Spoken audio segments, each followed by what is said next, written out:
Welcome to the weekly Wednesday Savage Worlds GM Hangout, sponsored by Roll20.net. Head on over to Roll20.net and sign up for a free membership if you're a player. If you're a GM, you can probably get to $9.99 and let your players play. I'm your host, Jared Savage Daddy Gunning, and tonight we are discussing character optimization in Savage Worlds. Here to discuss it with us, Dave, the Rules Maven Scott. Greetings and salutations. And Chris the Savage Mommy Fox. Hello. We are gibless tonight due to a scheduling conflict with his work. So, miss you, Jib. Catch you next week. Stupid jobs. Jobs are stupid.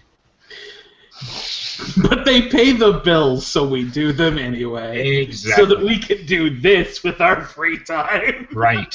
Yep. Screw that, yo. I'm going to become a professional GM. I'm going to get paid. Well, I bought my Powerball tickets today, so... Okay, so tonight we're talking about character optimization. To a lot of people, that means Munchkins min-maxing to get the best possible effective combat character you can get. I'm a walking death machine. And guess what? Savage Worlds, you can do it. You can God, do it. you. Absolutely. But what we kind of the topics we want to touch on tonight are how to optimize a character for a more narrative role-playing style group or game versus a more combat or mechanics-heavy game. And then we also want to talk about some things to think about in the long view of the character. If the character's going to go from novice all the way through legendary in a campaign, there's some choices that you might make up front differently than if it's just going to be for a one-shot or a mini campaign where they're only going to get to like maybe veteran or seasoned instead of going the whole way through the ranking system. We do have the Q&A up and running, so if you're watching the live broadcast streaming and would like to participate, feel free. So I'm going to start it off with a different approach to character creation. This is something that Dave and I use. I know that Chris has said he doesn't follow the step and order that's presented in Savage Worlds. Nope. If you look at the character creation summary in Savage Worlds, step 1, race. Step 2, attributes. Step 3, and keep going down that list. To me, in my mind, it's a mistake. It's not laid out. It's not well thought out in the way it's laid out. I recommend that my players start with character concept. What role are you going to play, or what type of character are you in this game? To get a clear sense of that in your head. If you could tell me who this character is in 5 words or less, awesome. Once you have that in place, the next step is hindrances. Go ahead and pick the hindrances that fit that character concept. Then go and look at your edges that you're going to buy that really stick out for the character, because that informs what attributes and or traits you need at what die types to qualify for those edges. Yeah, you already know what prerequisites you need. Exactly. Yeah. Nothing is worse than building the character according to the order that's in the book, and then finding yourself, 2 die types short, 1 in one skill and 1 in another skill, to buy the edge you want to complete that character right at the start. Now, I will say this: I completely agree with Jared. I think that the kind of the character creation order is almost 100% backwards to how it should be. But with that said, the reason that it's laid out that way, in my mind, is because for an advanced player, it is really quick to rapid fire through that process. I know most GMs that I've spoken to can create a full-fleshed PC character mechanically in Savage Worlds in under 15 minutes because they know the rules. They can just bam, bam, bam, write down that like a checklist, and that order works great for that. But if you're sitting there at the table trying to wrap your head around who the character is during a session 0, that rapid-fire checklist presentation isn't what you want. You want a more thought-provoking concept, hindrances, edges type of flow. as well, so that because you might be sitting there thinking it over and pick an edge and then realize, oh, well, that changes my concept, so either get rid of that edge or, okay, now I've got to morph the concept, and that might change a hindrance before you even get to the point of trying to nail down skills and attributes. Right. Right. Mm-hmm. Now, here's the other thing. In most Savage Worlds games, unless there's a setting rule that says otherwise, all skills cap out at D12. You cannot go higher than a D12. You can end up getting D12 plus 2 when you get to Expert and Master edges, yes. But those are legendary. Yeah. So you're not going to have a character's D12 plus 6 unless maybe you're playing with the Superpowers Companion. As an example, then yeah, maybe. Maybe you do. But in most cases, character skills and attributes are ranked from die type starting at D4, D6, D8, D10, D12. And it caps off at a D12. There is nothing in Savage Worlds that really tells you what that ranking means, other than to say a D6 is average. I know this is something that Dave has worked through, inspired by ETU, so I will let Dave explain what he feels are the kind of character ranking. The easiest way to think about it is this. If you don't have that in the books, you've got to figure out what you can compare it to tell your players, especially when you're working with new players. So I came up with a system that basically says D4 is that one step above untrained. This is your fast food employee who's been shown how to do his job and maybe does it 9 to 5 or 7 to 4 in the morning or whatever. But they're not skilled. This is not a high skill position. A D6 means you're average. This is somebody who's worked a job for maybe 20 years, really knows how to do it, but also has never tried to excel at it. They just go through the motions to get it done. They're competent at it. A D8, this is where you start getting into a professional. These are your doctors, your lawyers, your nurses are all going to be at a D8. A D10 is going to be a step above that. These are experts in a field. This is going to be someone like the head of the doctors at the hospital. This is going to be the lead lawyer in the law firm. Those are people who are going to fall into that D10. They're true specialists of their trade. The D12 should be reserved for that go sing it on the mountain. This guy is the best. Bruce Lee was a D12. The Dalai Lama is a D12 in spirit. That is that D12 because it is so hard to get, for one, and for two, it is the pinnacle. It is, you can't go higher. That has to be really special in your campaign world. Now, that said, I'm not saying that, if you get somebody in there who's tweaking the character, they shouldn't be allowed to take it to a D12. But I know ETU specifically puts a restriction. They cannot raise their attributes or skills above a D8 during the freshman year if you're playing the actual plot point campaign. Thank you. Right. Well, and I liken it to something like this. Okay, I've got a D4 in shooting. Oh, well, why do you have a D4 in shooting, player? You know what? I kind of grew up in the country. We used to go out. My dad, uncles, and cousins and brothers used to go out a couple times a year and do some deer hunting. Dad always zeroed in the rifle. I always shot with a scope from a deer stand. This does not require a lot of skill or practice to maintain that level. Now I've got a D6 in shooting. Okay, maybe I'm down at the range, taking target practice shots regularly. I've dedicated some time to learning how to handle the weapon. The D8, a police officer could have a D6 in shooting, or maybe even a D4. It depends on how that is regulated for your campaign world. And what we're talking about here with this is untrained, trained, competent, whatever, that's rule of thumb. It may vary, more than likely vary, depending on what setting and type of game you're playing in, what the tone of that game is. If you simply don't care, then sure, go ahead and come out. You know, you can come out with a character that's got D12 fighting as a novice. It can be done. Yeah, you're not going to have much of anything else, but you can have a D12 of fighting. I've seen it done. What do we call that? A one-trick pony. That's right. But oh my God, is that trick awesome? Oh yeah. That trick is awesome. So long as you can unshake. And I guess you better make sure that it's going to be a combat-heavy game because you might be bored if it's not. Or maybe your characters answer everything with a D4 smarts and D12 or D10 strength, and then whatever. It's just hit it. Yeah, it's like everything looks like a nail to a hammer. Yep. So let's talk real quick, shop, about how do you go about creating the character mechanically.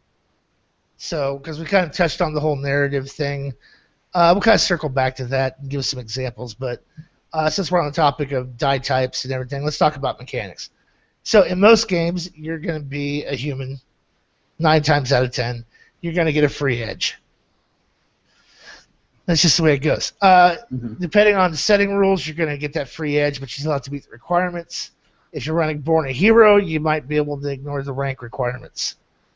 That's a setting rule, Savage Worlds. But basically, every attribute, agility, smarts, spirit, strength, vigor, all start at a D4. You have 5 points to spread among them and raise them however you see fit. So you could have a character with D4 spirit, D4 smarts, and then automatically put like 3 points. 3 points into strength or agility and go straight to a D8. Actually, that'd be a D10. If you spent 3 of your 5 points on one single attribute. So it's possible.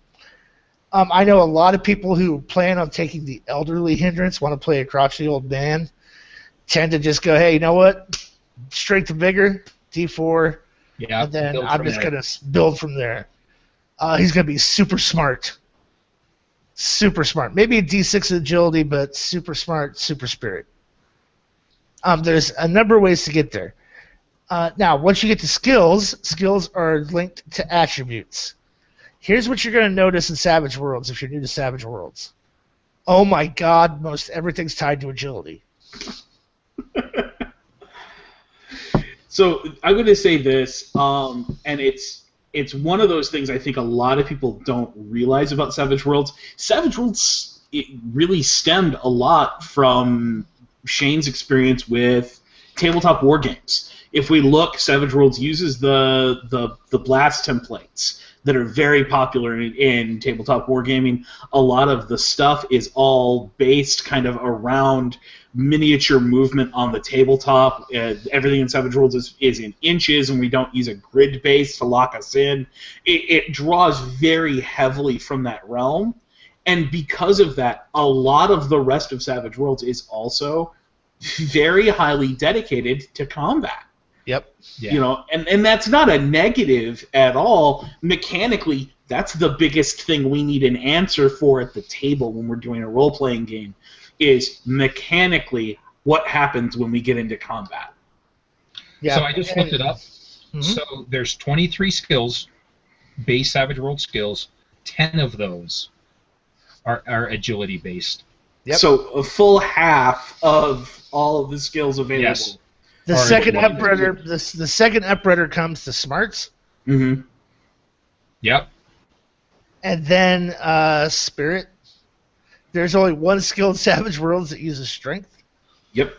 That's climbing. And there are vigor is not linked to anything. Vigor's not linked to anything. Now, to be fair, the mistake I hear so many new players make is, oh, well, Vigor's not linked to anything. I'm going to use that as my dump stat and put a D4 in it. Yeah, wave off, abort, big mistake. Right, it's not tied to any particular skill. Right. Oh, yeah. And here's why. Because it is factored into your derived stat for toughness. How much damage you can withstand. Which makes perfect sense. Half your vigor. Which makes perfect sense. Now, if you want to not be hit by stuff all the time, you probably are going to be forced into taking fighting and at least a D6 so that you have a parry of 5. The standard Savage World build is fight. If you're not Fighter McFighter, seen from Fighter Town, USA, is D6 fighting, D6 vigor, D6 agility. So you have a toughness of 5 and a parry of 5. Right. Yep. And you can actually defend yourself a little bit in a fisticuffs. I play characters all the time that take no fighting. If I'm playing a character who is supposed to be a bookworm, then I approach it from like a character concept thing. Hey, this person knows dick about fighting. No fighting. I have a 2 parry. Yep. Yeah. People can just slap me around all day long. Not a damn thing my character can do about it physically. And do not be afraid of a 2 parry. Do you know how many things you can do in this game with a 2 parry to keep yourself from being hit? Like, I don't know, go on a full defense. That actually allows you to make a dice roll to set what your parry is. Right. Surround yourself with a bunch of big, hulking, strong people who are all about fighting. Yeah. And let them worry about it. And then you do the taunts and the smarts tricks. Yeah, keep them shaking. To build that. Yeah, to build that to work in with those fighty characters. I mean, that's perfect. Yep. You know, the other thing that I think everybody thinks is a must-have, and I've seen it in convention games and things, is notice. I play with no notice a lot. He does. I being the guy who GMs most of the games he actually plays in, I can vouch for the fact he loves to short himself on notice. Well, and here's the reason. Here's kind of my thinking on it. And this is a personal opinion, a personal preference. If I'm one of 5 player characters in this world, I can almost dollars for donuts bet that they're all going to have at least a D6 of notice. Right. Why do I need notice when I'm hanging around them? Why do I need it? If I'm playing a character who's dumb as a brick, I'm not that observant. Why do I need notice? I can always make an unskilled notice check and have it explode, or have it just sort of peter out and fail like it does the majority of the time. Vast majority, sure. And for me, failure is fun because failure creates new and interesting things that happen. The other interesting thing is, if you pay attention to this Hangout often, we talk an awful lot about GMs are having you make too many notice rolls anyway. Right. So quit making notice rolls for every little thing. You know, slows things down. Well, the interesting thing is, if none of the party has notice, the GM's going to stop that real quick, because all of a sudden he just ran you guys into a room that you can't get out of. Why? Because he didn't design a way for you to get out of it without a successful notice check, and he finds himself screwed. He's put himself in a corner through bad play himself. Right. Sure. Makes perfect sense. You can inform your GM's play through your character choices when you're building that character. Right. So let's kind of talk a long view real quick, because once you get past character creation, you kind of spend points the same way, in a very similar fashion, in the form of every 5 XP you earn is considered an advance. An advance allows you to buy an edge, increase 1 attribute, a die type, once per rank, to increase 1 skill up to or over, equal to or over its linked attribute, or 2 skills beneath its linked attribute up to its linked attribute, or buy a new skill at a D4. That's basically what you could do with those character points that the GM gives you for experience in the form of advance when you get to it. So, with that in mind, maybe you want to put more of your points in. You really want to think carefully about what your key attribute is in the game or for the character.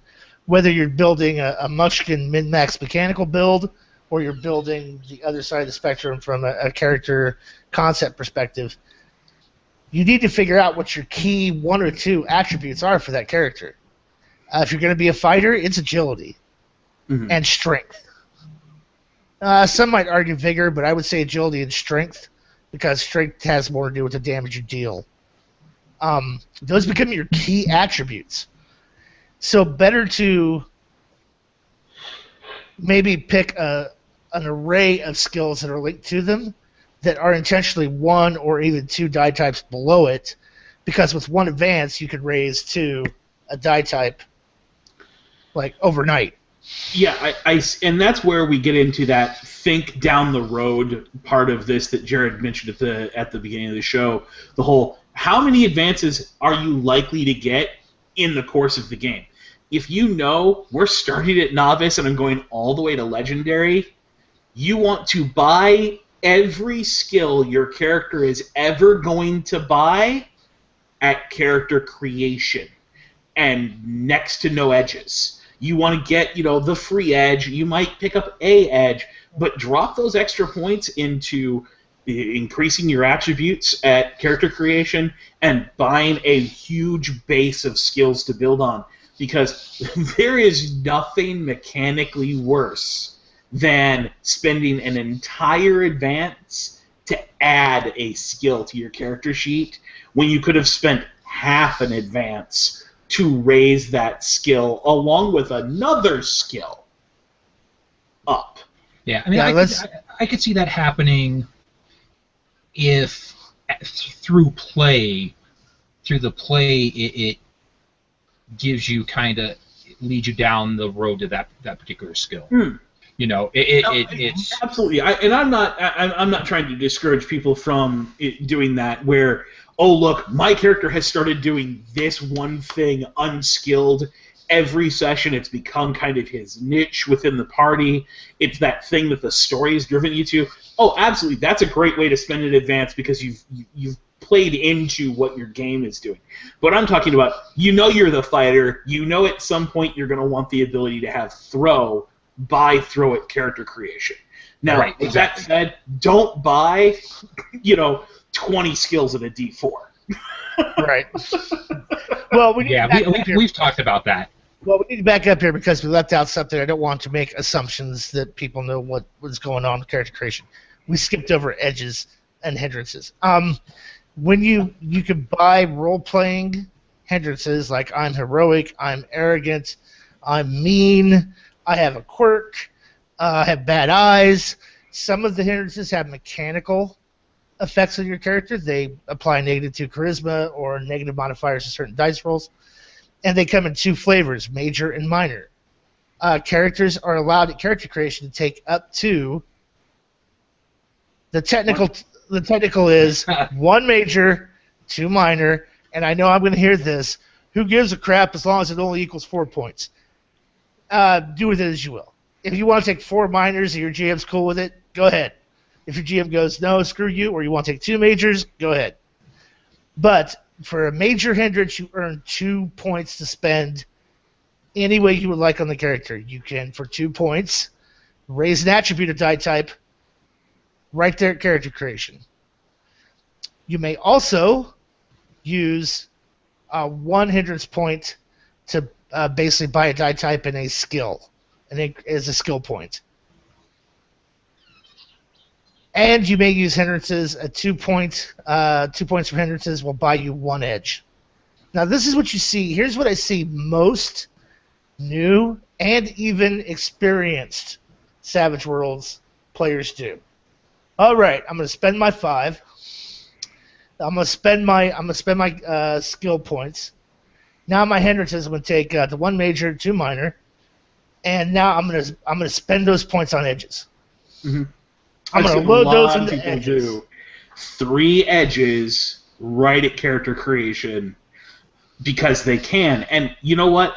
If you know the game you're playing, especially like, oh, we're doing a one-shot, amazing option. You're going to play this character 1 time, maybe twice. You want to get the most bang for your buck for those points. I get it. You want that, A lot of those edges can give you as much as a +2, which is huge in Savage Worlds. That said, if it's a long-term game, in fact, if it's any kind of ongoing game, I don't think anybody here thinks that that's a good idea. No, it's a bad idea. I would tell you, for me, 90% of the time, if I'm building a new character that I'm going to play, I'm going to be the one that it's one attribute and one edge. That's normally what I do. So if I'm playing a human, I'll start the game with 2 edges and bump up an attribute. That's what I do probably 90% of the time. Here's what I'm going to do 90% of the time in a long-term campaign when I do my build. I'm going to get the 1 free edge from human, and then I'm going to spend 1 or 2 of those points for an attribute increase. So I can easily start at a D10 in something. Yeah, you can either start at a D10 or you can start everything in a D6 and a D8 in something. Right. Or I may use all 4 points on 2 separate attributes to raise them a die type and stick with the skills that I've got laid out. Because 15 skill points is plenty enough skill points, especially if you have a D8 in something. It costs you 3 points for a skill. Yeah. Now, and a here's D8. the thing. You want to play Fighty McFighterson. We talked about this earlier. You want to take that D12 in fighting, take both your hindrances, you take both your sets of points from hindrances, whether you got that from 2 majors, a major and 2 minors, I don't care. But take both sets of 2 points, put them all in agility. You start play with a D10 or a D12 agility, and everything else at a D6 or maybe 1 stat at a D4, and now you just bought a D12 fighting for 5 of your skill points instead of closer to 10. And here's the other reason. Here's the other reason why too.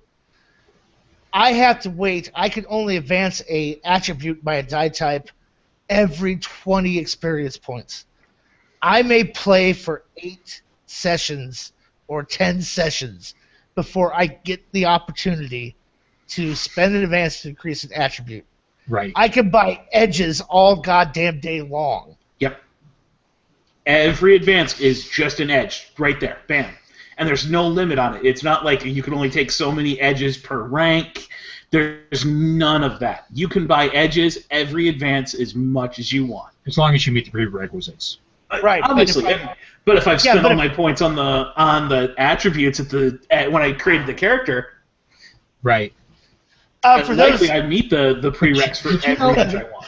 For those who aren't watching the podcast, who can't see it, I'm pointing and touching my nose to say yes on the nose. Go ahead, Chris. For some reason, in my brain, I never thought of taking 2 attributes up 1 or 1 up 2 for 4 points. I thought you could only do the 2-point thing 1 time. Nope. I get 4 points. It costs 2 points to raise an attribute die type. It doesn't say I can't do the same attribute twice before. I've been playing this damn game forever, and I never thought of that. Now, see, here's the other thing, too, because This is a character optimization show. Right. These are things you can do. I'm not necessarily saying that putting a D10 or a D12 in an attribute that you're on a starting character is a great idea. Yeah, I have done it with a very kitsch specific concept, but for the most part, that is going to handicap the character somewhere when you do that. Right. There's always a trade-off because it's a point-buy system. You can be really good at something, but somewhere there's going to be a deficiency to offset. Yeah, there's always going to be a chink in your character armor mechanically. Right. Sorry, that just blew my mind. You blew my mind tonight. Well, and reaching for the book. The reason I did. It's right here. I was gonna say I already reached for the book and I fact checked us. The reason I wanted to bring that up is because if you look at it from a strictly mechanical mindset and the economy of points, you get the most bang for your buck by not spending character creation points on edges at all. Yeah. And 15 skill points, shit, that's more than enough to make a very well-rounded character. Especially if you've spent those hindrance points to get those attributes into a nice line. Now you've just subsidized your skill points. Your skill points are buying you more because you're not having to spend 2 points to buy anything. Right. If I want to the attribute, sure. Right. And so let's say I'm going to go. Okay, I'm going to build a tank, not a tank character. Well, maybe I'm going to build like a tank type character. But the thing I really want to focus on is being able to just take damage and shrug it off. That's really what the kind of character I want to build. Okay, so if I'm starting at a human, I'm going to keep my 1 free edge. And here's what I'm going to do. I'm going to go probably a D4 in smarts. And then spend the 1 point across the board. I'm going to take that D4 from smarts. It's going to give me a D6 and put it in vigor. So I'm going to put 2 points in vigor. And I'm going to go immediately up to a D8. And then I'm going to have a D6 and everything else except smarts. Then you're going to have 2 that you can raise from hindrances. Right? So then I'm going to go hit vigor again for a D10. And while I'm at it, a D12. And I'm going to come out of the gate at a D12 vigor. Do you have any freaking idea what that does for my natural toughness? So, yeah, before we even talk about where I know the edge is going to go, that out the gate is a 8. 8 toughness. Yep. You have to roll 8 points of damage to shake that character, 12 to wound him. Holy shit. Yeah, most weapons in Savage Worlds, especially in modern combat, if you're playing a pulp-fisted modern-style game, are going to do 2d6 damage. Yep, and then I'm going to put... I'm going to go ahead and spend the extra points I have to exceed the attributes on the agility and strength to do the skills that I want to do. So the fighting, the shooting, I'm not going to take notice. I'm not going to take... I might take intimidation, because is intimidation spirit-based or smarts-based? Spirit. Spirit-based. So I'm not at a penalty there. And here's the thing: when you're buying your skills, it's 1 point per skill. Unlike attributes, you do not start with a D4 in skill. You start with bupkis. Right. You start with 0 skills. Right. That's something I really have to explain to a lot of folks. Yeah, they see that think that attribute for attributes and immediately assume it translates into skills as well. I've had a few people build their characters that way, and I've had to go, nope. You're like 12 points over on your build. Yeah, because like, all of these would have cost 2 points apiece when you bought them. But it costs 1 skill point out of 15, mind you. 1 skill point to buy a skill at a D4. And then 1 skill point to raise the die type up to its linked attribute. Once you go over the linked attribute, so let's say I have agility D6, I want fighting D8. That extra D8 is going to cost me 2 points instead of 1. So before we get too much further down the hole, I do want to point to NS Presbyterian's question on this specific point. Hit it. If you raise your stats at start, are you restricted from raising a stat during novice? Absolutely not.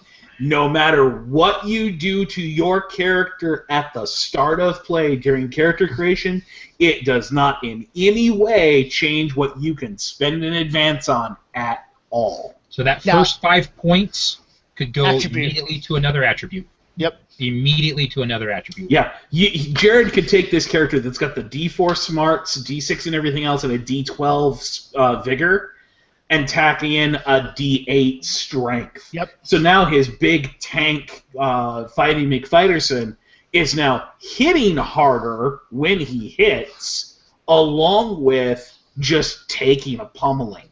And that character is likely, at that point, because he's got a low agility, he might focus that character on things like, instead of hitting things, push. Yep. That's a straight strength check. Every round. No fighting check required. It's a straight opposed strength check. So for a D8 opposed, he can just push people around the battlefield and let the other members of the party beat on them while he takes a beating and they can't put him down. Now that's before I even put on any armor. That's before I even put on armor. So, and here's the other thing with that character build too. I'm going to take throwing. Now throwing is often overlooked. If you're using throwing at a very short range, all I need is a 4 success on my throwing to pick up an object and slam you with it across the room. To throw it 18 feet. Ranged attack. Hey, Chris, how effective is throwing? Oh, it was freaking awesome.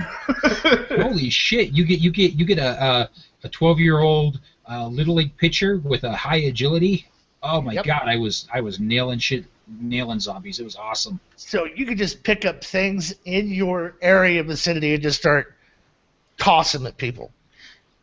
You know, that was a very gritty, over-the-top campaign, and in that particular setting where none of us had a lot of combat skills, that throwing skill that's so overlooked became the most combat effective thing the whole party could do for 2 ranks worth of advances? Yeah. I mean, I was throwing golf balls.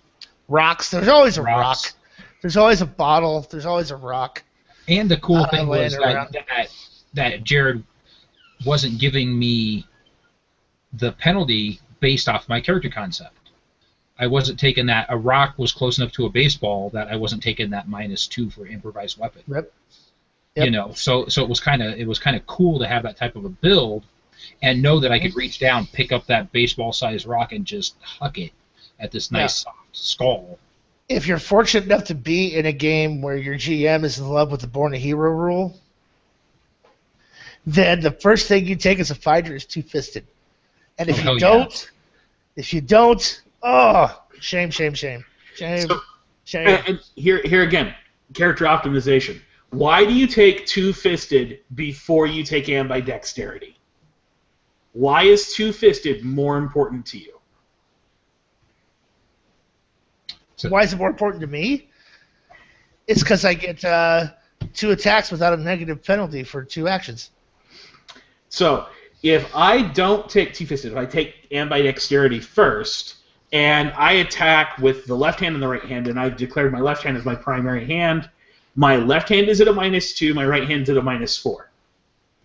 If I take Two-Fisted by itself, without taking ambidexterity, my left hand is even, my right hand is at -2. Mm-hmm. If I take ambidexterity, I'm still at a -2 to both. Because all I've done is gotten rid of the offhand penalty, but I still have to pay the multi-action penalty for 2 separate attacks. With Two-Fisted, I don't pay that. So I can actually get more bang for my buck by taking those Two-Fisted first, and by dexterity later, if at all. The next one on the Fighters list, first is Two-Fisted. Second is Sweep. Say hello to me attacking everybody around me at once at a single -2 fighting roll. Yeah, especially if you pick up a reach weapon, like that big 2-handed sword that the big fighter almost always carries, has reach. Now he's hitting every target within that. Basically, it's a small burst template that he sits on his own character. Yeah. So, I mean, there's a couple things, and we could talk fighter build all night long. There are entire forums for D&D that are dedicated to here's my build. What we're just taking to think about is the grand scope of like the thing we said with, hey, if you're gonna play in a short-term campaign, why not spend your hindrance points solely on attribute increases? That's a big deal. Buying up edges, all the skills that you need that you're ever going to need at the beginning, so you can just advance them through advances. Another great way to go. Carefully consider your edges when you're making those decisions and purchasing those decisions. And I think you really need to talk to the GM and find out what setting rules are in place for the campaign. Right, beforehand, because that's going to inform your build as well. Yes, very much absolutely. Born a Hero is something that so many players who play in that game overlook. I run Born a Hero in every single Savage Worlds game I've ever run. I love it as a GM because it basically hands carte blanche to the player to have their dream character at creation. They may not be as good at everything they want to do, but because of Born a Hero, they can add all those little bells and whistles early instead of having to wait till seasoned or veteran rank to earn the right to pick up two-fisted or sidekick or any of the edges out there that can really open a broad spectrum of play up to that character. Or expert or master, for example.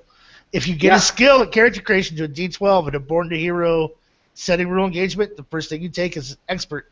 Yeah. Because now you're D12 plus 2. Imagine 100 XP earlier, you're at a D12 plus 1. Mm-hmm. No one else in the entire party is going to reach a D12 plus 1 for 100 XP. So, I mean, that's a huge thing to consider when you're talking about the campaign.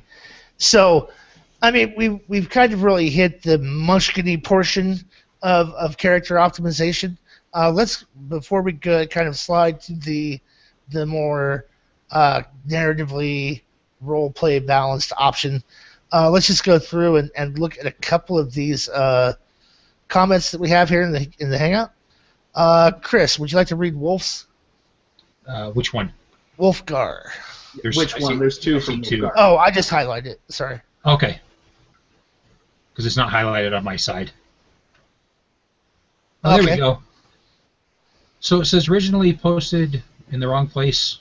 I'm not sure where he posted.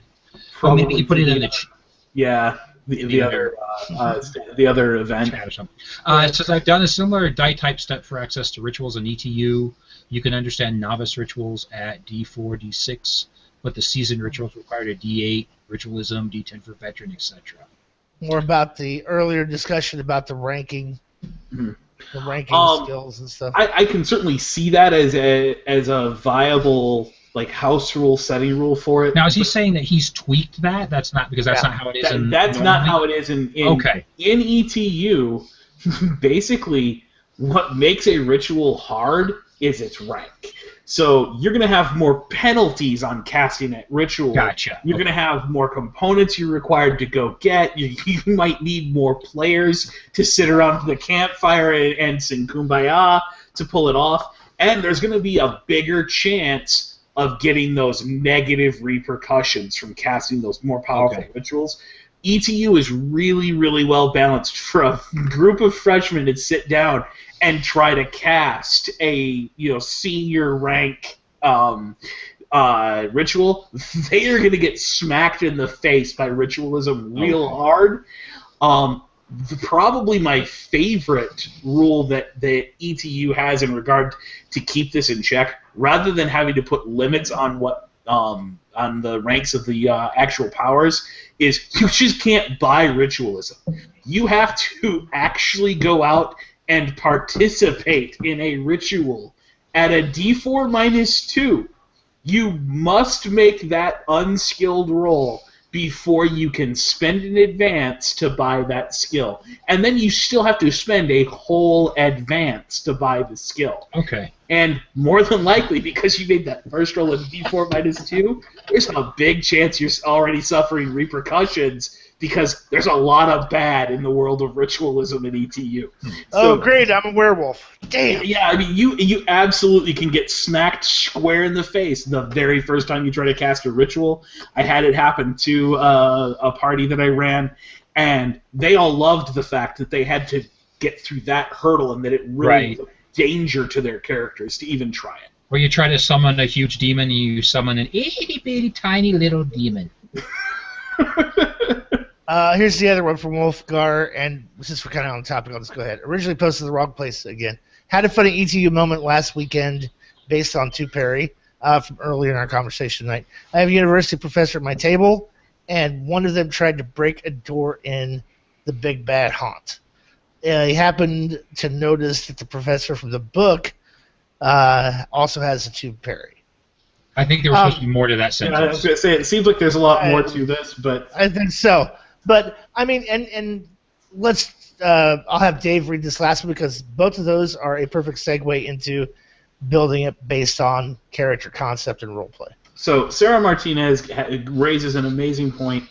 One thing I like about Savage Worlds, it seems to subtly discourage that D&D style min-max character building in favor of what I feel is a more balanced or well-rounded character. You can still specialize, but not so ridiculous as a power gaming character. So preach on.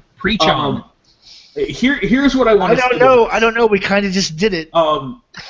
It's absolutely untrue. You can get so deep down the rabbit hole of min-max in Savage Worlds, and a lot of people who come from D&D actually feel like Savage Worlds is more Munchkin than D&D is, because D&D has class restrictions, level restrictions. There's a lot of things that you have to meet. There's a lot of extra books you have to have bought to get some of those things. You got to really quote some esoteric rules. With Savage Worlds, I get to spend my points how I want. If I want McFighterson to step out the gate, dual wielding a scimitar in each hand and being followed by a cat, he absolutely can in Savage Worlds. Is one of those scimitars made of fire and the other made of ice? I'm reach through my computer and punch you, Jared. But the idea being, you absolutely can build that character in Savage Worlds a lot sooner than you can build that character in D&D. D&D is going to require that a character of that caliber be level 15 or 20, because D&D has that scale. In Savage Worlds, my starting character can buy a D12 fighting. My novice, never been off the farm, can be the best fighter in the world in Savage Worlds terms. In D&D, I can never become the best fighter in the world until I hit level 20. I will never get anything that allows me to get a base plus 20 to hit as a fighter until I get to level 20. It's locked in. I have to go through that progression system. So D&D absolutely has some things in it to guard against this. The difference is the people who stick around and play Savage Worlds don't do that. That's not why they came to Savage Worlds. So while it can do it, it's not used to do it nearly as much, and people aren't focused on it because they're allowed. In D&D, I just told you, I have to play for 20 levels to be able to get to build my dream character. In my game in Savage Worlds, you built your dream character at level 1. And now you get to actually play in the world with that dream character. Yeah, maybe he's not a D12, but he's still dual-wielding scimitars. He still has the cat following behind him, because you were able to take Sidekick and build out that animal, familiar that turns into a statue and all that BS right from the beginning. You were able to pick up Trademark Weapon. You absolutely can buy into those things to build that character early on, and then have that character grow over time because it's your story arc we're more interested in. So you don't feel that restrictiveness to stop. So the players who stick around to Savage Worlds are here not because they can do it, but because they'd rather play this than a game that tells them you can't do that. Right, and here's the thing, too. There's a huge swing in, yes, you can start here, yes, you can do this. You could absolutely come out of the gate with dual wielding and your Panther. You could be a total badass stepping into the world at novice. You could also stand shoulder to shoulder with the legendary character and be effective in the game. That's because the meta mechanics of the game make all that stuff wildly possible. Bennies for rerolls and soaking wounds. Exploding dice. It doesn't matter if you're legendary or a novice with 0 XP. Both you bitches have 3 wounds, and that's it. Mm-hmm. So there is this great leveling to the playing field to where a novice in Savage Worlds doesn't feel like a 0-level character in D&D put in the same game as a 10th or even 3rd or 5th level D&D character. Yeah, there's no comparison in D&D to that. I mean, you're going to just get so screwed if you even think about trying to do that. Yeah, and in fact, I will go out on a limb here and say, in 85 or 90% of the systems out there, you're totally screwed. If you're that disparately different in level to the rest of the party, you're not going to be effective because of the way those other games are built. Whereas Savage Worlds, you absolutely can be effective right out the gate. Yeah. Okay, so let's talk about the character optimization via roleplay as the focus.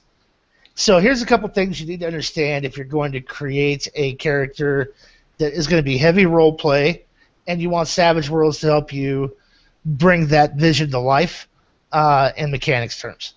The thing to remember is, number one, trappings. Trappings. We don't talk about trappings at all on this show. No, never. So, I may have a Samsung Galaxy, but whoop, I put a skin on it, it looks like an iPhone.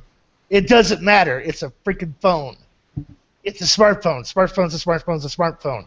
I don't care if it's a Toshiba, a Windows phone. I don't care what phone you prefer. Do you have a smartphone? Is the approach that Savage Worlds takes to a lot of things.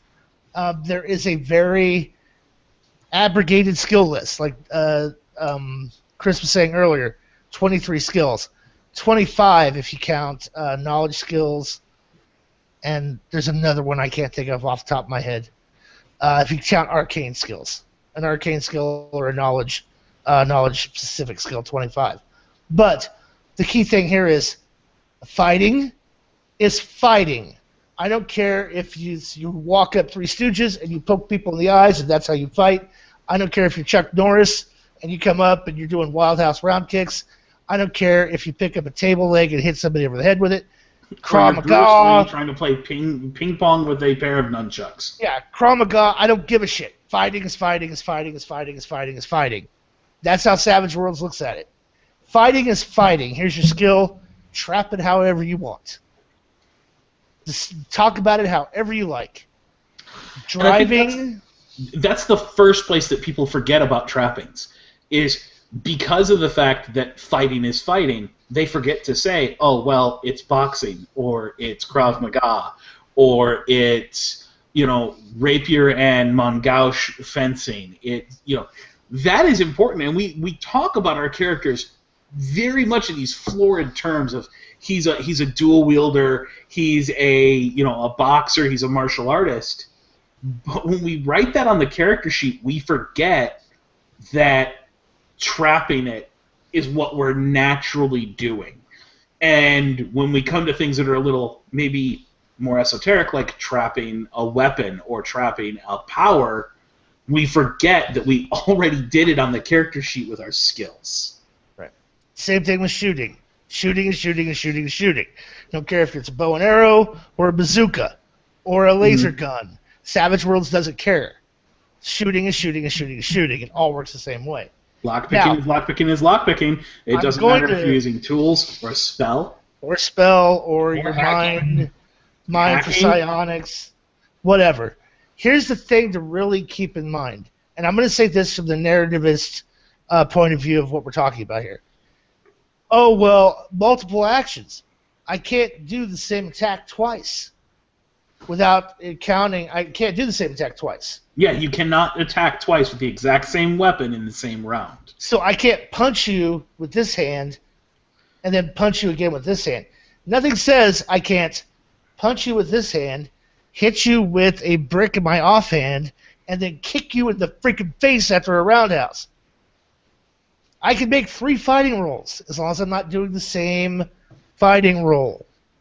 Now, mind you, be aware if that character doesn't have ambidexterity or... Yeah, there'll be additional penalties. There'll be those penalties. Yeah. The kick absolutely suffers an offhand penalty because there was a primary hand in that situation. Right. And what we're just saying here, what we're really talking about is the D&D or D20 mentality of I walk up and we just trade blows and it's a attrition of hit points. Yeah, so attrition hit points till one of us goes down. Savage Worlds doesn't work that way. So keep that in mind when you're thinking about your character. So let's talk about how we go from character concept to actual finished character in Savage Worlds. A lot of it has to do with picking your, like we said earlier, picking your key attributes. Now, not all Vulcans are Spock. You don't have to take a literal approach. Mm-hmm. You could absolutely be a bookworm that's got a D6 and everything. Absolutely. You don't have to and have... you do really well. Yeah, and you don't have to have, oh, well, I've got D10 smarts, but I'm a weakling and I can't struggle, but I'll just put this out there. Indiana Jones. Yep. Is not a combat-oriented character concept, but his experience as a world-traveling archaeologist, he's picked up a few tricks here and there and knows how to deal with it. Gun a man down instead of getting involved in a sword fight that he can't win. Right. The other thing I want to point out when we start talking about this is when you're looking at your attributes, it's no different than the mechanics conversation. Pick a attribute to be that driving force, but pick it based on your concept. If you want to be a bookish character, then you're going to want to buy attributes that feed the skills that allow you to play that. But the other thing to remember that we talked about that we haven't touched on yet, XP does not come at the behest of killing something in the game. Combat does not need to be in the game at all. So when we start talking about a narratively driven character, you can have a narratively driven game that never breaks into combat. Not once, ever. And Savage Worlds does it really well, perhaps better than any system out there, because you get awarded XP based on finishing the session, not based on how much you achieved through tests of arms or successes on dice rolls. Right. How many orcs did I kill? The session gives you your XP. Sitting at the table, having a good time, helping craft the story that we're all here to play. So I can absolutely build a character that has not one skill that will ever be useful in combat, and my character will be the guy standing off to one side going, guys, can't we all just get along and talk about this? You can play Savage Worlds very terrified of combat, the way real people actually are. Think about when you're at some public venue and a fist fight breaks out, the floor opens around them as everyone's afraid of being hit on accident. No one wants to be involved with that. People are maybe standing around gawking because they want to see what happens, because we're all that certain amount of wanting to kind of voyeuristically see what's going on, but at the same time, we don't want to get involved. We are not a society that breeds warriors anymore. We have warriors. They go and stand on the wall. They fight in our wars. But by and large, I'm not required to carry around a sword or a knife to protect my family from a roving bandit that's going to come by and steal my car. I have the police. I have the military to stop that for me. I'm not a warrior anymore. And that's any modern game. Most of your player characters should not be warriors if they're playing in a regular type of environment. Now, if you're playing all SWAT members, go for it. But in a narratively focused game, you can have an entire party that is private detectives and sleuths and cyber sleuths.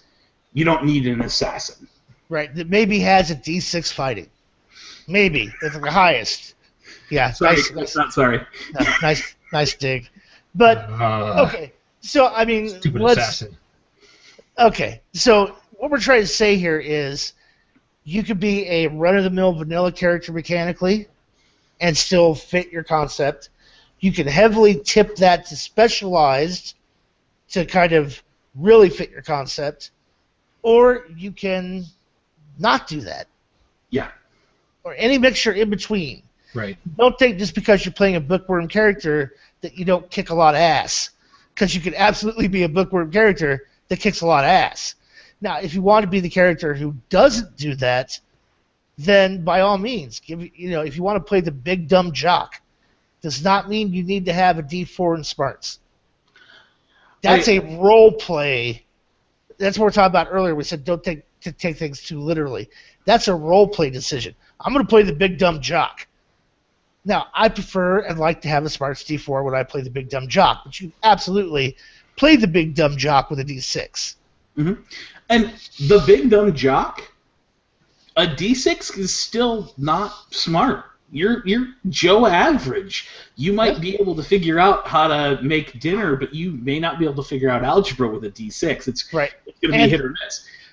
And there's other ways to get to your concept rather than just assigning die types to attributes and skills. So, because we're kind of running short on time, I don't want to elucidate too much. But let's say I'm trying to build that big dumb jock. I put a D6 in smarts. Okay, how do I get to big dumb jock? Well, number one, I just roleplay it. Yeah. I don't need to have it on my sheet to roleplay big dumb jock as my concept. I can just decide, you know what, roleplay it. Now, if I want to take it, I could probably take the clueless hindrance and get to big dumb jock through a hindrance. Mm-hmm. So I don't have to do it specifically by giving myself a D4, not having a notice skill, not taking any smart skills whatsoever, and just role play. If you want the character to have a hindrance, like, oh, you know what? I've already taken my 4, but bloodthirsty or arrogant would be so good for this character. Go ahead and write it on your sheet. You just don't get the points for it. You already bought all your hindrances, but you decide the character's going to stutter.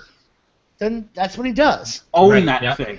Yeah. Stutter in every scene that character ever speaks in. You don't have to have quirk stutters or habit minor stutters on the character sheet. All you have to do is decide this is part of the role play and run with it. Now, and we've said this before too when it comes to, so we said to create a narratively driven role-playing character, start with concept, know who the character is, then pick hindrances. We're going to say this again as a caveat to the new listeners, or in case you haven't heard us say this before, do not look at the descriptions and take them literally.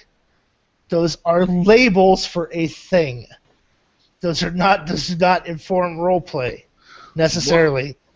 Mean does not mean what the mechanic does, not what the label says, or even a lot of the hindrances have a lot of kind of flowery text to tell you what it does. Look for the mechanic. If there's a mechanic in there somewhere, it will be very clear. You know, suffers a -1 for this, suffers a -2 in this, must do X. That will be in there in very plain language. Disregard all the rest of that and roleplay it however fits the concept you've created. So let's say I'm going to play the big dumb jock, and I'm going to take mean. Now, the impact of mean is -2 charisma. But if that doesn't mean I'm mean, like I just walk up and push people over, or I walk up and start a fight with everybody I see. Right, you're not necessarily a bully. It can mean I'm a bully. It doesn't have to mean I'm a bully because I have mean. It can also mean that I'm just an ass that makes fun of everybody all the time. I could be a Dr. House from House MD TV series. Could have the mean hindrance. He doesn't walk up and start fights with people. He just makes people feel very uncomfortable, puts them down for low intelligence, sarcastic, condescending type character. He's not going around throwing fists. So, habit, for example, a lot of people will take quirk. I prefer habit in place of quirk because it actually has a mechanical effect. Six of this, half a dozen of another. Play it the way you want. The key thing is to zone in on the major hindrance that really would be the character flaw of that concept, which you're trying to build it. So, as we talk about this, an example is always good. So, let's create Han Solo. In honor of Star Wars being popular again, let's talk about Han Solo. Han Solo. Smuggler, out for himself, ship's captain, so he's probably got a lot of social skills, being a smuggler. Talks his way out of it. Talks his way out of a lot of shit.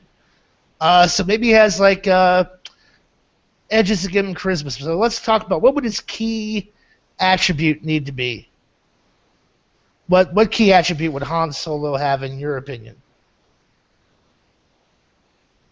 In my opinion, I would say spirit. I was going to say spirit as well. Yeah. I'd agree 100%.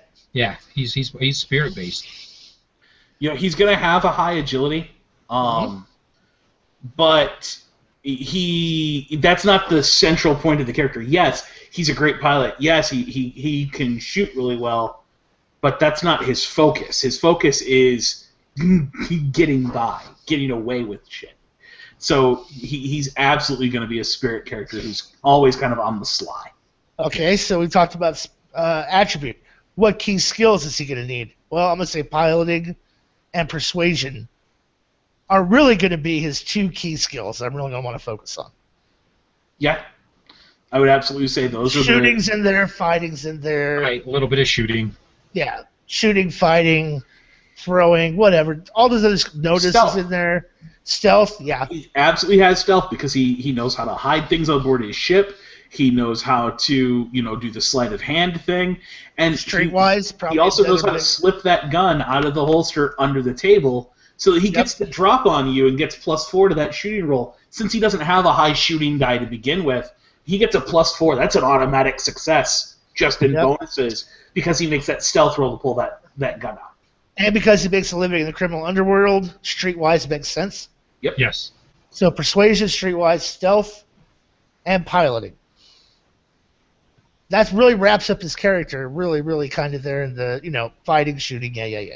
But those are really the ones to focus on. Okay?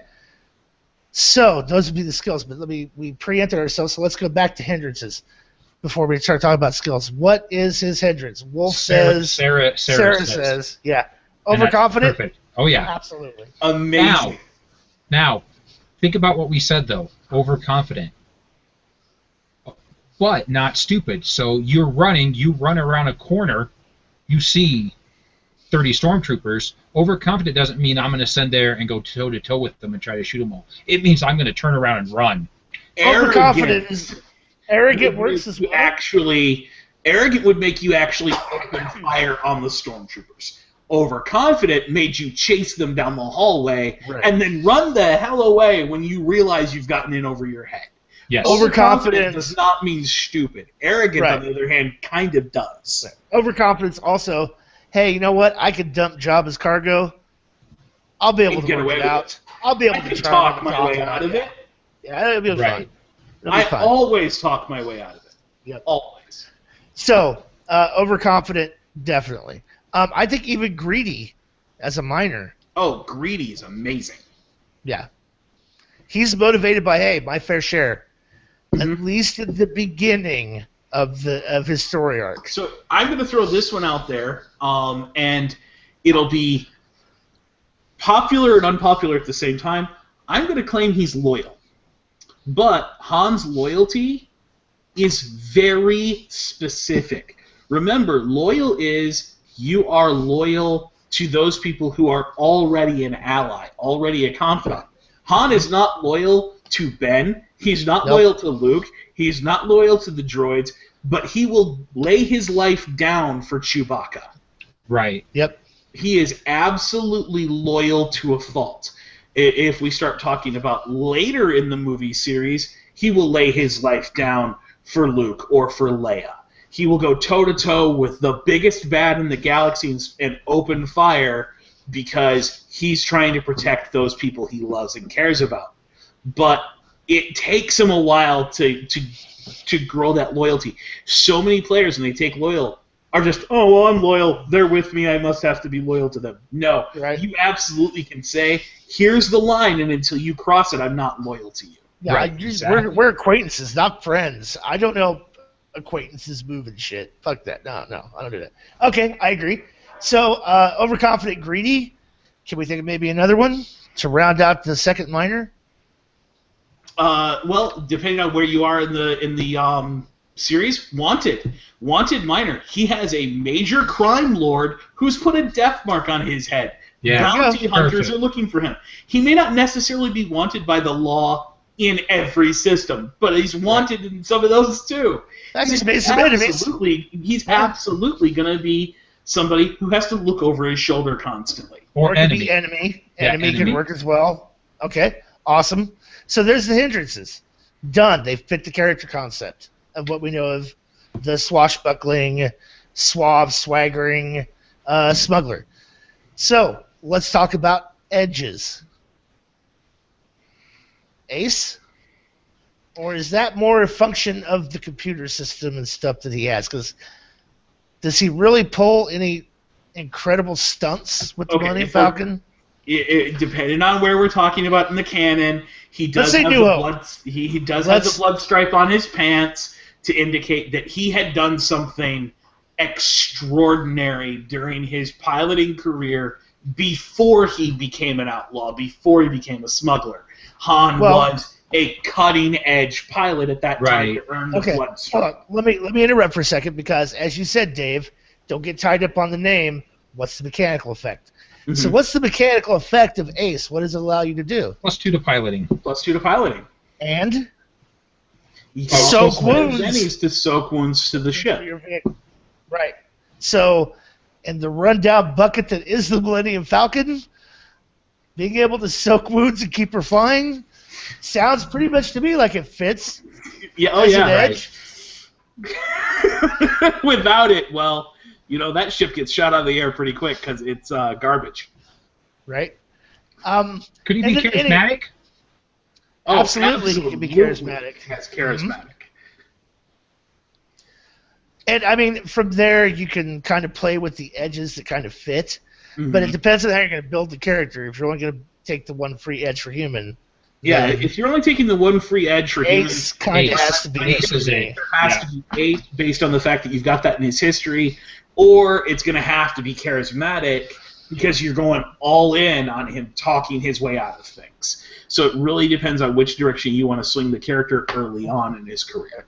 And it also has the proper modifier mechanically to what he does as a persuasion and streetwise kind of guy.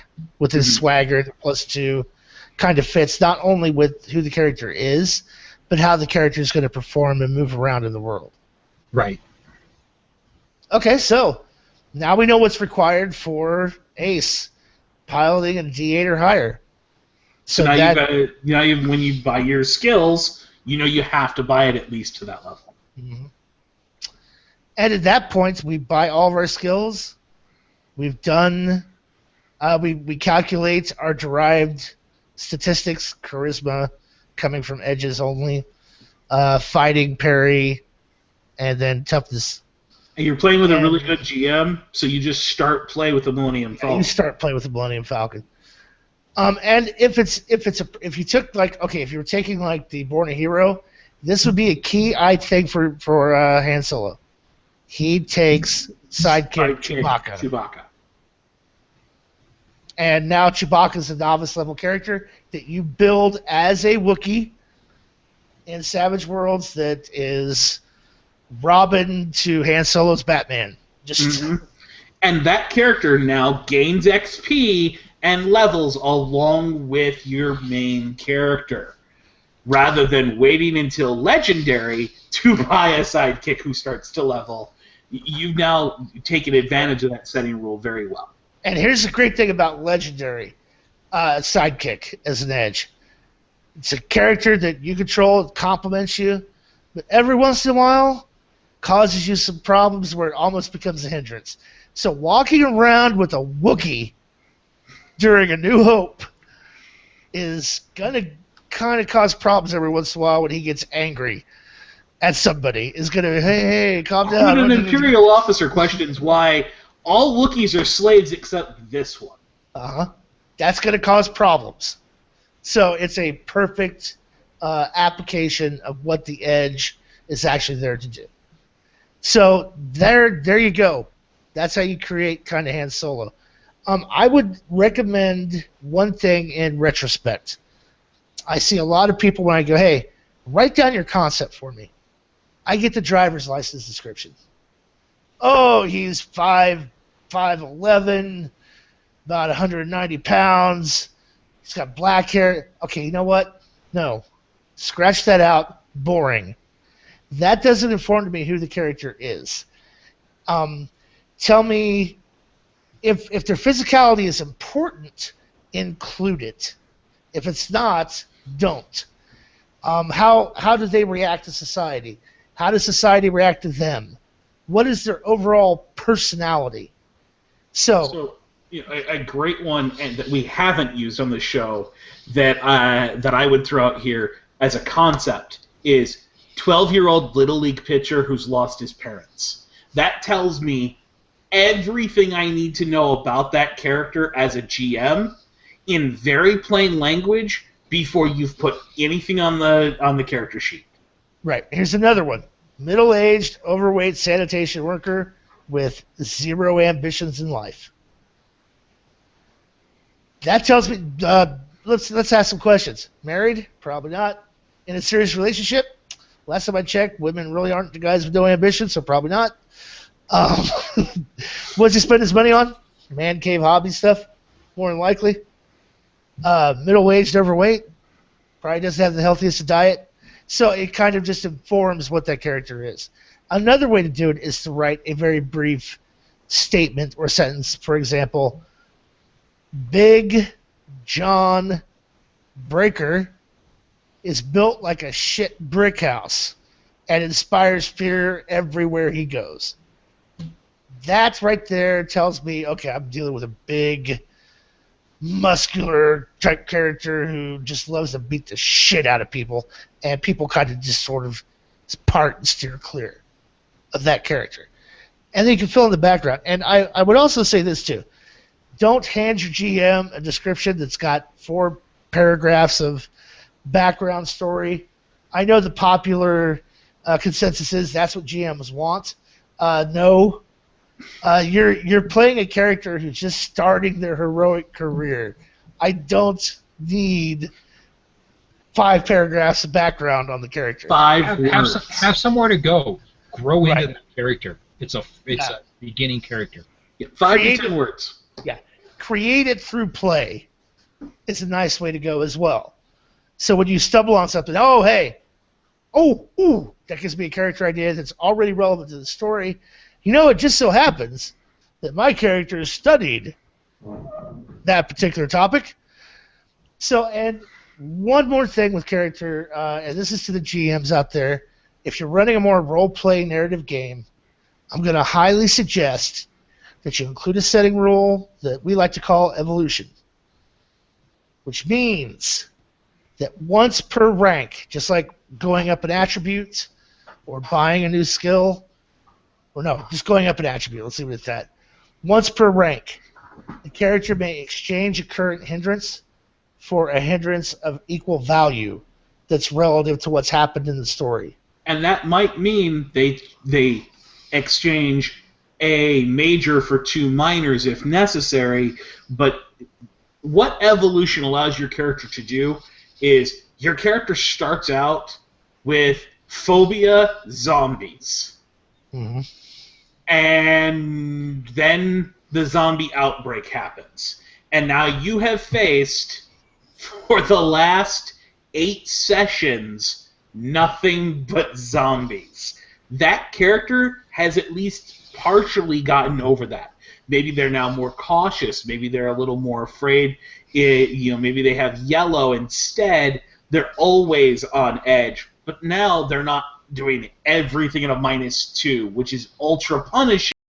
It makes great sense for that character to have that phobia based on the concept at the beginning of the game. But after 8 sessions, that -2 to everything they're doing is going to get old to that player. Let them swap that out for something that just kind of lets them grow. And Savage Worlds, a lot of stuff will tell you that you can buy it off with one or two advances.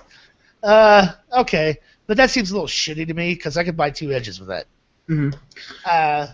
It's just a little shitburgery. And character flaws are really important parts of the character anyway. Most of us who play the more narrative games will say that character flaw defines the character more than their skills and edges and attributes ever do. So letting you buy that off means that the flaw, that thing that made the character who he is just gone. Oh, no, I don't longer have hindrances. Here with evolution, that just changes. Now there's a new flaw that defines who that character is. That's really, I like that. That's a really good idea. Yeah, it allows the character to grow mechanically, it just puts a mechanical application to allowing the character to grow from one rank to the next based on what's happened in the story or what's happened in the character's evolution. Yeah, so everything else but your character can change, but your hindrances can't. Evolution allows that to actually happen. Right.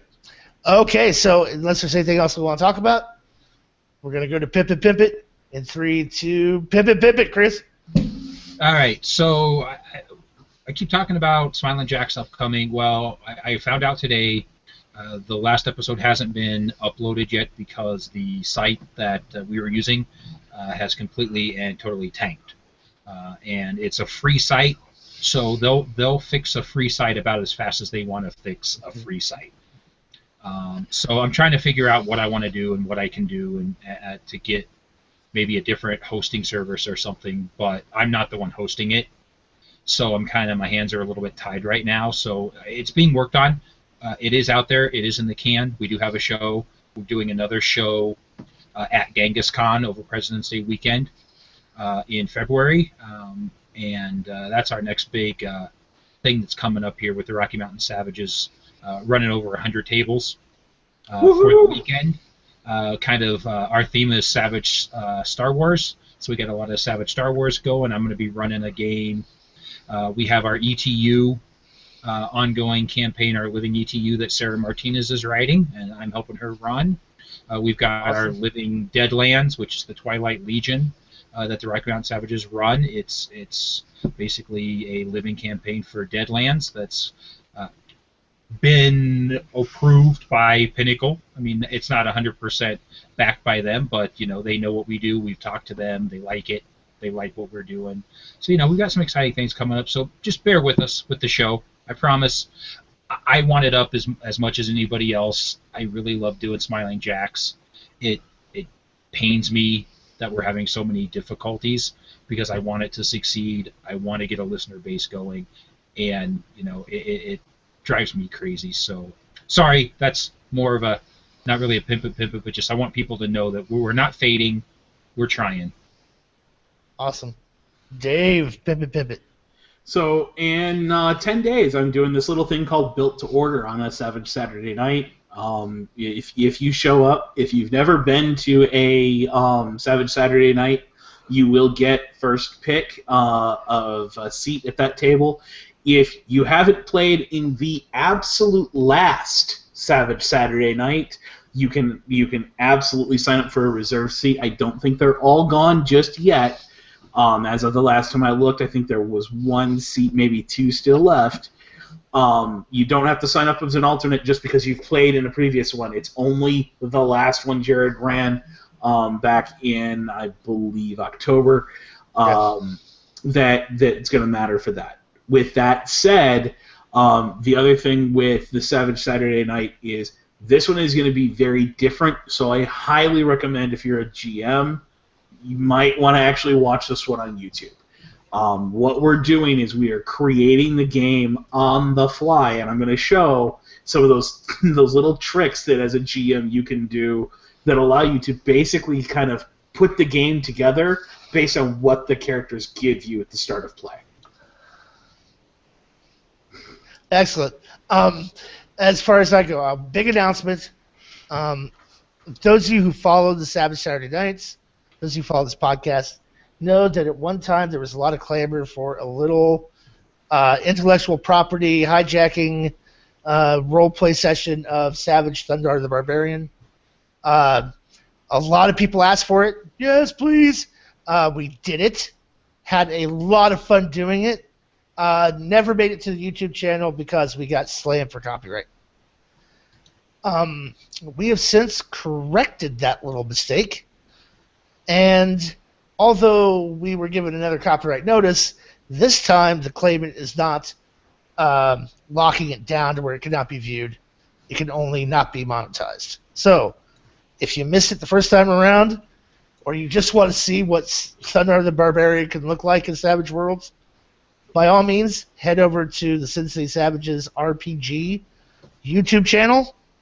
Look under playlist for actual plays or Savage Saturday Nights. I'm not sure which. You'll find it there. It'll say Savage Thundar. Check it out. We continue to work with Savage Saturday Nights with Dave. We're also still working on getting the podcast available for download and over to iTunes for you by Friday morning. If you missed the live broadcast, you can catch the recording almost immediately after we end this on the YouTube channel. So subscribe on the YouTube channel, follow us on Facebook, like us on Facebook, follow us on Twitter at Sin City Savages. Same thing with Facebook, Sin City Savages. And also on iTunes. You can download and subscribe on iTunes. So until next time, this is Jared Savage Daddy Gunning for Dave and Chris saying keep rolling and stay savage.